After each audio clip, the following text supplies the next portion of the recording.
भावना मेहता, उच्च माध्यमिक शिक्षा, शासकीय महारानी लक्ष्मीबाई कन्या उच्चतर माध्यमिक विद्यालय बरखेड़ा भेल। कक्षा 9वीं, विषय विज्ञान। विषय विज्ञान के अध्याय 10 गुरुत्वाकर्षण में हमने पिछली कक्षा में गुरुत्वाकर्षण के बारे में पढ़ा, गुरुत्वाकर्षण के सार्वत्रिक नियम के बारे में पढ़ा, जी और जी में अंतर, जी और जी में संबंध तथा मुक्त पठन, और इसके अलावा कुछ न्यूमेरिकल्स आंकिक प्रश्न और कुछ तार्किक प्रश्न सॉल्व किए। अब हम आगे इसी श्रृंखला को आगे बढ़ाते हुए पढ़ते हैं गुरुत्वाकर्षण के भाग 2 में पृथ्वी के गुरुत्वीय बल के प्रभाव में वस्तुओं की गति, द्रव्यमान, भार और किसी वस्तु का चंद्रमा पर भार। तो सबसे पहले हम पढ़ते हैं पृथ्वी के गुरुत्वीय बल के प्रभाव में वस्तुओं की गति। हमने यहाँ जी पिछली क्लास में समीकरण G बराबर gm/r² ये पढ़ा था। G और G में संबंध से G और G में संबंध निकाला था, जहाँ G था गुरुत्वीय त्वरण स्मॉल g और कैपिटल G था सार्वत्रिक गुरुत्वीय नियतांक। तो हम जानते हैं, इस समीकरण को देख के हम समझ रहे हैं कि जो गुरुत्वीय त्वरण स्मॉल g का मान है ये वस्तु के द्रव्यमान पर निर्भर नहीं करता। क्यों? क्योंकि यहाँ कैपिटल G गुरुत्वीय नियतांक है, कैपिटल M पृथ्वी का द्रव्यमान है और कैपिटल R पृथ्वी की त्रिज्या है। यहाँ इस सूत्र में स्मॉल m कहीं नहीं है, यानी स्मॉल g गुरुत्वीय त्वरण जो है वो वस्तु के द्रव्यमान पर निर्भर नहीं करता। अतः जब हम किन्हीं दो अलग अलग द्रव्यमान की वस्तुओं को समान ऊंचाई से गिराएं तो वे वस्तुएं एक साथ नीचे गिरती हैं। लेकिन क्या ऐसा हमने देखा है? ऐसा संभव है? देखा है हमने एक इसके लिए क्रियाकलाप करें। कागज की एक शीट और एक पत्थर को लें और दोनों चीजों को, कागज की एक शीट को और पत्थर को, एक इमारत की पहली मंजिल से नीचे गिराएं तो क्या दोनों वस्तुएं एक साथ धरती पर पहुंचती हैं? बच्चों, ये प्रयोग करके देख सकते हो आप। देखिए, कागज और पत्थर क्या दोनों एक साथ धरती पर पहुंचते हैं? हम देखते हैं कि पत्थर पहले धरती पर पहुंचता है, जबकि कागज की शीट कुछ देर में धरती पर पहुंचती है। जबकि हम क्या कह रहे हैं कि गुरुत्वीय त्वरण के कारण किसी भी द्रव्यमान की वस्तु हो, यानी द्रव्यमान कुछ भी हो वस्तु का, लेकिन दोनों वस्तुएं क्या होना चाहिए? एक साथ पहुंचना चाहिए। लेकिन यहाँ क्या है, गिरती हुई जो वस्तुएं हैं वो किस में गति कर रही हैं? वायु में गति कर रही हैं। दोनों वस्तुएं जब हम गिरा रहे हैं तो दोनों वस्तुएं वायु में गति कर रही हैं।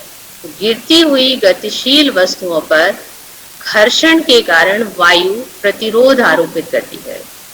अर्थात कागज की शीट पर लगने वाला जो प्रतिरोध है वो पत्थर पर लगने वाले प्रतिरोध से अधिक होता है। यानी वायु जो प्रतिरोध बल लगा रही है वो कागज की शीट पर अधिक और पत्थर पर कम है। इसलिए कागज की शीट कुछ देर में धरती पर गिरती है और पत्थर जो है वो पहले धरती पर पहुंच जाता है। यदि हम दोनों वस्तुओं को एक ऐसे जार में गिराएं जहां वायु भी ना हो, अर्थात निर्वात हो, ऐसा स्थान जहां वायु भी नहीं होती उस स्थान को निर्वात कहा जाता है।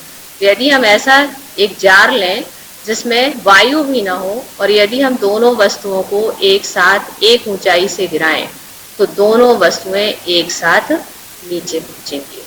यानी गुरुत्वीय बल के कारण जो वस्तुएं हैं वो एक साथ गति करती हुई समान ऊंचाई से समान समय में नीचे पहुंचती है। पृथ्वी के निकट गुरुत्वीय त्वरण G का मान स्थिर होता है।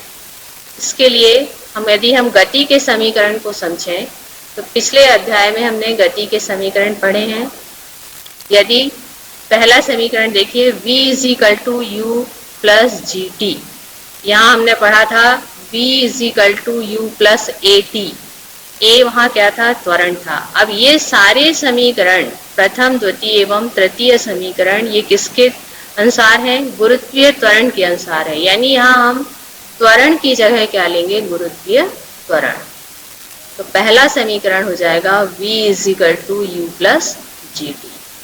द्वितीय समीकरण s is equal to u t plus 1/2 g t square, यानी यहाँ भी a के स्थान पर क्या आ गया, g। तृतीय समीकरण v square is equal to u square plus 2gs, अर्थात यहाँ भी a के स्थान पर g। अब ये समीकरण किस स्थिति में है, जब वस्तु नीचे की ओर गिर रही है। नीचे की ओर लगने वाला त्वरण क्या होता है, पृथ्वी की ओर आकर्षित होने वाली वस्तु जब नीचे की ओर गिरती है तो त्वरण का मान धनात्मक होता है। यदि हम वस्तु को ऊपर की ओर फेंकें तो लगने वाला जो त्वरण का मान है वो क्या हो जाता है, ऋणात्मक हो जाता है, क्योंकि उसकी दिशा परिवर्तित हो जाती है। तो पहला समीकरण क्या हो जाएगा, v is equal to u minus g t. द्वितीय समीकरण s is equal to u t minus half g t square, यानी g पॉजिटिव ना होकर यहाँ क्या हो गया, निगेटिव हो गया। b तृतीय समीकरण v square is equal to u square minus 2gs। इस प्रकार ये गुरुत्वीय त्वरण के अनुसार गति के समीकरण है। अब हम इसके लिए क्वेश्चन करते हैं, इसी से रिलेटेड। प्रश्न क्रमांक 1, एक कागज की शीट और उसी कागज की शीट को मरोड़कर बनाई गई गेंद से धीमी क्यों गिरती है। यानी दो चीज है, कागज की शीट है और उसी कागज को यदि हम गेंद के रूप में मरोड़कर बना दें तो कागज की शीट धीमी गिरती है, जबकि जो गेंद है वो क्या होती है, तेजी से नीचे गिरती है। ऐसा क्यों होता है, ऐसा वायु के प्रतिरोध या उत्प्लावन बल के कारण होता है। उत्प्लावन बल का मान क्षेत्रफल के समानुपाती होता है। यहाँ वायु भी एक प्रकार का माध्यम तरल है जो प्रत्येक वस्तु पर उत्प्लावन बल आरोपित करता है। उत्प्लावन बल का मान क्षेत्रफल के समानुपाती होने के कारण क्षेत्रफल बढ़ने पर वस्तु पर लगने वाला उत्प्लावन बल बढ़ता है तथा क्षेत्रफल कम होने के कारण उत्प्लावन बल का मान कम होता है। चूंकि कागज की शीट को मरोड़कर जो गेंद बनाई गई है उसका क्षेत्रफल कागज की शीट की अपेक्षा कम है, इसलिए शीट पर उत्प्लावन बल अधिक होता है और गेंद पर उत्प्लावन बल का मान कम होता है।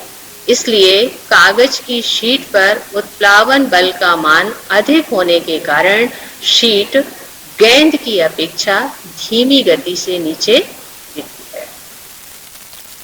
Next question, question number 2, 19.6 metre ऊंची मीनार की चोटी से एक पत्थर छोड़ा जाता है।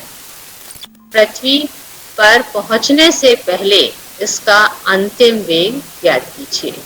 यानी जब पत्थर को इतनी 19.6 मीटर ऊंची मीनार से गिराया गया है तो पृथ्वी से तक पहुंचने के पहले हमको उसका क्या ज्ञात करना है, अंतिम वेग ज्ञात करना है। यानी क्वेश्चन में क्या दिया गया है, h ऊंचाई दी गई है 19.6 मीटर, प्रारंभिक वेग u इज इक्वल टू 0। अब यहाँ प्रारंभिक वेग u इज इक्वल टू 0 क्यों है, क्योंकि पत्थर को हम विराम अवस्था से गिरा रहे हैं। पत्थर पहले से गति नहीं कर रहा है, विराम अवस्था में है, इसलिए उसका प्रारंभिक वेग क्या होगा, 0 होगा। तो प्रारंभिक वेग u इज इक्वल टू 0। अंतिम वेग v ज्ञात करना है गति के तृतीय समीकरण से। ये हमने पिछला अभी पढ़ा है कि गुरुत्वीय त्वरण के कारण तृतीय समीकरण किस तरह से होता है, v स्क्वायर बराबर u स्क्वायर प्लस 2gh। इस समीकरण में यदि हम मान रखें तो v स्क्वायर बराबर u का मान है 0, 0 स्क्वायर प्लस 2, स्मॉल g का मान है 9.8 मीटर सेकेंड की पावर -2, h का मान है 19.6 मीटर। क्या आ गया, v square is equal to 0 का वर्ग 0 प्लस 9.2 में 2 का मल्टीप्लाई हुआ है 19.6 मीटर सेकेंड की पावर -2 इंटू 19.6 मीटर। इन दोनों संख्याओं का गुणा करें, क्या आएगा? v square is equal to 19.6 का स्क्वायर, ये 2 बार है पद, इसका स्क्वायर, मीटर, ये 2 बार है पद, इसका भी स्क्वायर, और सेकेंड की पावर -2। ये सारी वैल्यू किसके बराबर है? v स्क्वायर के बराबर। हमको v का मान निकालना है, तो v इज इक्वल टू इसका क्या हो जाएगा? अंडर रूट, वर्गमूल निकालें। वर्गमूल निकालने पर स्क्वायर हट जाएगा, वैल्यू क्या आ जाएगी? v is equal to 19.6 metre पर सेकेंड। ये वैल्यू आ गई किसकी? अंतिम वेग की, यानी पृथ्वी से के पहले जो उसका अंतिम वेग होगा v इज इक्वल टू, वो क्या आ गया? 19.6 मीटर पर सेकेंड। इसके बाद हम अगला टॉपिक पढ़ते हैं 10.3 द्रव्यमान। 2 शब्द हमने सुने हैं, द्रव्यमान और भार। सुनने में दोनों चीजें एक समान लगती हैं, लेकिन दोनों में बहुत अंतर है। सबसे पहले हम पढ़ते हैं द्रव्यमान। द्रव्यमान क्या है? किसी वस्तु में पदार्थ की जो मात्रा, कुल मात्रा होती है, या जिसको कहना चाहिए कुल संहति होती है, उसे क्या कहते हैं? पदार्थ का द्रव्यमान कहते हैं। जो वस्तु के जड़त्व की माप होती है, इसका SI मात्रक किलोग्राम है। किसी वस्तु के द्रव्यमान के गुण क्या हैं? यह किसी वस्तु में उपस्थित पदार्थ की मात्रा है, यानी जो द्रव्यमान है वो क्या है? वस्तु में जो पदार्थ है उस उपस्थित मात्रा को इसके द्वारा प्रदर्शित करते हैं द्रव्यमान, या उसी को क्या कहते हैं? द्रव्यमान। यह किसी वस्तु के जड़त्व की माप है। वस्तु का द्रव्यमान स्थिर रहता है, यानी द्रव्यमान समय के स्थान के साथ परिवर्तित नहीं होता। स्थान परिवर्तन पर वस्तु का द्रव्यमान नहीं बदलता। वस्तु का द्रव्यमान बढ़ने पर वस्तु के जड़त्व की माप भी बढ़ती है, अर्थात द्रव्यमान बढ़ने पर क्या हो जाता है? उसके जड़त्व की माप भी बढ़ जाती है। इसके बाद है 10.4 भार। भार क्या है? भार वह बल है जिसके कारण कोई वस्तु पृथ्वी की ओर आकर्षित होती है, यानी भार क्या है? यहाँ बल है जिसके द्वारा क्या होती है? पृथ्वी प्रत्येक वस्तु को अपनी ओर आकर्षित करती है। तो पृथ्वी जिस बल से वस्तु को अपनी ओर आकर्षित करती है, वह बल क्या कहलाता है? भार कहलाता है। अतः वस्तु पर पृथ्वी का जो आकर्षण बल है, उसे ही हम क्या कहते हैं? भार कहते हैं। इसे W से व्यक्त करते हैं। इसका SI मात्रक क्या है? न्यूटन है। इसके बाद भार के गुण। गुण क्या है? भार वह बल है जो ऊर्ध्वाधर दिशा में नीचे की ओर लगता है, यानी भार हमेशा क्या होता है? नीचे की ओर ऊर्ध्वाधर दिशा में कार्य करता है। भार में परिमाण व दिशा दोनों होते हैं, इसलिए यह एक सदिश राशि है। किसी वस्तु का भार उसके स्थान पर निर्भर करता है, यानी जो भार है वस्तु का, वो स्थान के साथ परिवर्तित हो जाता है। किसी वस्तु का भार प्रत्येक स्थान पर अलग अलग हो सकता है, यानी स्थान बदलने पर भार भी बदल जाता है। वस्तु का भार W उसके द्रव्यमान m के समानुपाती होता है। जो भार है वस्तु के द्रव्यमान के समानुपाती होता है। इसके बाद बढ़ते हैं द्रव्यमान और भार में अंतर। देखिए, द्रव्यमान और भार दोनों में क्या अंतर है? हमने अभी पिछला पढ़ा है। जो द्रव्यमान है वो वस्तु में जो कुल द्रव्य की मात्रा है, यहाँ द्रव्य मतलब पदार्थ की मात्रा या संहति, वो क्या कहलाती है? द्रव्य की मात्रा। उसे हम क्या कहते हैं? वस्तु का द्रव्यमान। जबकि भार क्या है? एक गुरुत्वीय बल है जिसके द्वारा जिसमें पृथ्वी किसी वस्तु को अपने केंद्र की ओर खींचती है, वह बल वस्तु का भार कहलाता है। किसी वस्तु के द्रव्यमान की माप हम किसके द्वारा करते हैं? वस्तु के जड़त्व से करते हैं। और जबकि भार किसके बराबर होता है? W बराबर m इंटू जी, यानी भार बराबर होता है वस्तु का द्रव्यमान गुणे गुरुत्वीय त्वरण। तीसरा पॉइंट है, किसी वस्तु का द्रव्यमान सर्वत्र समान रहता है, यानी द्रव्यमान में स्थान के साथ कोई परिवर्तन नहीं होता, जबकि वस्तु का भार भिन्न भिन्न स्थानों पर भिन्न भिन्न होता है। द्रव्यमान की माप भौतिक तुला द्वारा की जाती है, भार की माप कमानीदार तुला द्वारा करते हैं। द्रव्यमान एक अदिश राशि है, भार एक सदिश राशि है। किसी स्थान पर g का मान शून्य होने पर द्रव्यमान के परिमाण में कोई परिवर्तन नहीं होता, यानी g का मान शून्य होने पर भी द्रव्यमान का जो परिमाण है वो नहीं बदलता। लेकिन किसी स्थान पर g का मान शून्य होने पर पृथ्वी का भार भी शून्य हो जाता है, यानी g का मान यदि शून्य होगा तो वस्तु का जो भार है वो भी शून्य हो जाता है। इसके बाद अगला टॉपिक है 10.4.1 किसी वस्तु का चंद्रमा पर भार। चंद्रमा पर भार किस तरह से निकालते हैं? चंद्रमा पर किसी वस्तु का भार उस बल के बराबर होता है जिससे चंद्रमा वस्तु को अपनी ओर आकर्षित करता है। मान लें हम वस्तु का द्रव्यमान है स्मॉल m, चंद्रमा पर इसका भार है Wm, चंद्रमा का द्रव्यमान है mm तथा त्रिज्या है rm। यहाँ स्मॉल m ये जो है ये चंद्रमा या मून को डिनोट कर रहा है, mm यानी चंद्रमा का द्रव्यमान और त्रिज्या rm। गुरुत्वाकर्षण के सार्वत्रिक नियम से हमने पढ़ा है लगने वाला बल ही क्या है? भार है। बल जो होता है F बराबर होता है Gm into m upon r square, लेकिन बल ही भार के बराबर होता है, इसलिए यहाँ भार Wm बराबर क्या आ गया? Gm m into small m upon rm का स्क्वायर, ये आ गया समीकरण 1।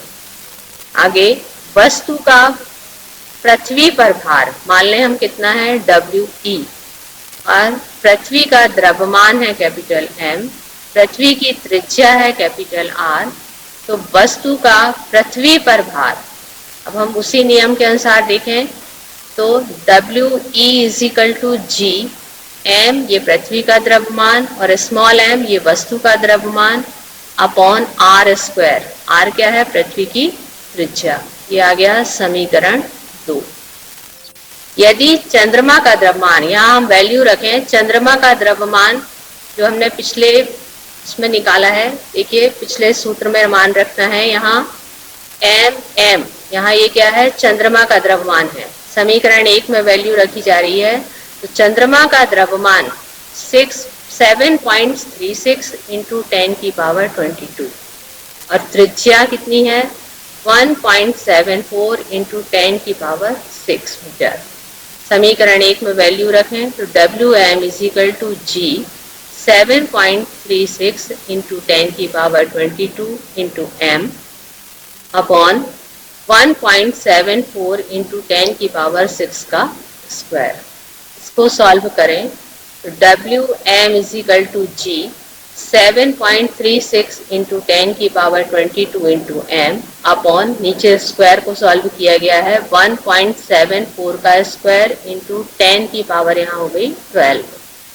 इसको और सॉल्व करें, ये देखो 10 की पावर ऊपर है 22, यहाँ 10 की पावर नीचे है 12, दोनों को सॉल्व करेंगे तो यहाँ आएगी 10 की पावर 10, यानी समीकरण किस तरह से हो गया? Wm is equal to G 7.36 into 10 की पावर 10 इंटू m अपॉन, इसका स्क्वायर सॉल्व किया गया है तो यह आ गया 3.027।